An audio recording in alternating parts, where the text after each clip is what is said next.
कभी सोचा है कि आज से हजारों साल पहले जब कोई मॉडर्न लैब नहीं थी, तब जहरीले सांपों के काटने का इलाज आखिर होता कैसे था?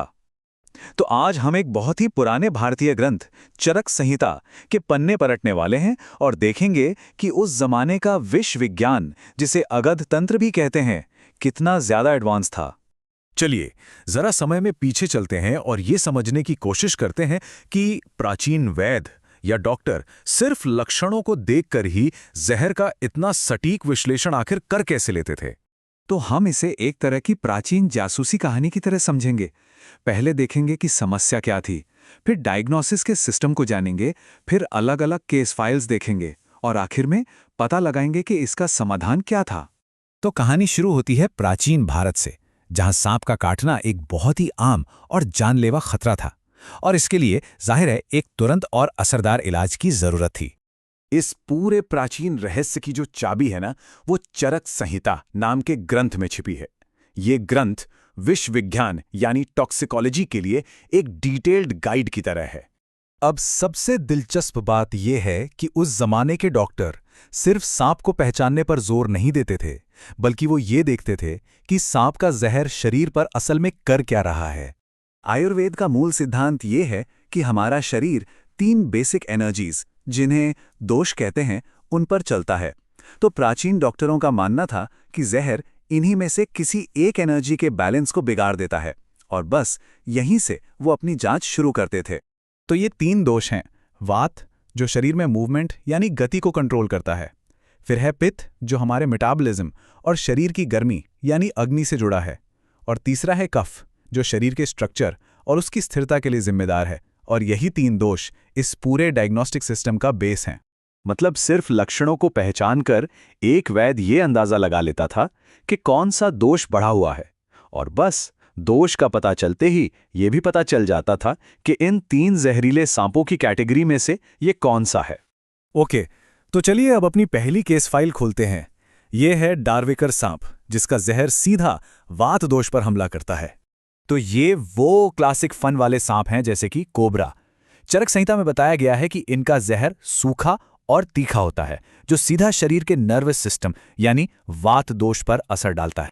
और इसके लक्षण वात दोष के बिगड़ने के एकदम क्लासिक साइन हैं, जैसे शरीर में दर्द होना, लकवा मारना और सांस लेने में दिक्कत होना। ये असल में एक तरह का गंभीर न्यूरोलॉजिकल अटैक है। ठीक है, अब अपनी अगली केस फाइल की तरफ बढ़ते हैं। यह है मंडली सांप, जिसका जहर शरीर में पित्त दोष की आग भड़का देता है।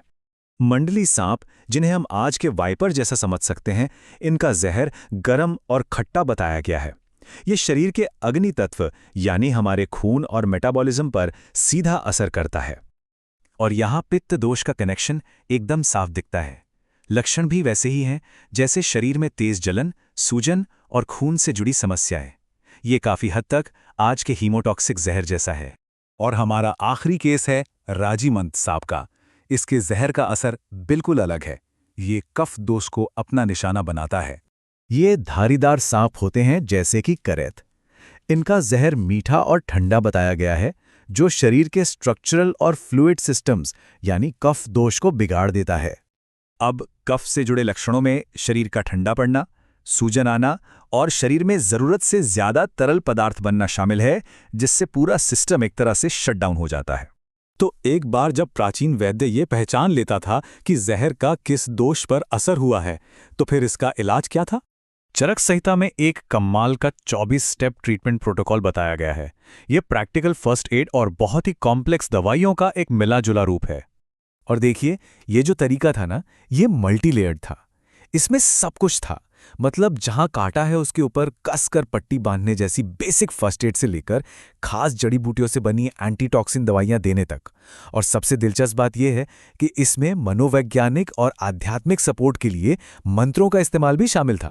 तो हमने देखा कि कैसे प्राचीन काल में सांपों को क्लासिफाई किया जाता था और उनका इलाज होता था। लेकिन सबसे हैरान करने वाली बात यह है कि ये ज्ञान आज के समय में भी कितना सटीक बैठता है। जरा सोचिए, दोष के आधार पर किया गया ये प्राचीन वर्गीकरण आज की मॉडर्न साइंस के न्यूरोटॉक्सिक, हीमोटॉक्सिक और साइटोटॉक्सिक जहर की समझ से कितना ज्यादा मेल खाता है। ये दिखाता है कि उनका पूरा ध्यान इस बात पर था कि मरीज के लक्षण क्या हैं और इलाज का नतीजा क्या होगा। अपने समय के हिसाब से ये वाकई एक बहुत ही एडवांस्ड सोच थी। और ये हमें सोचने पे मजबूर करता है कि न जाने और कितना प्राचीन ज्ञान है जो बस खोजे जाने का इंतजार कर रहा है।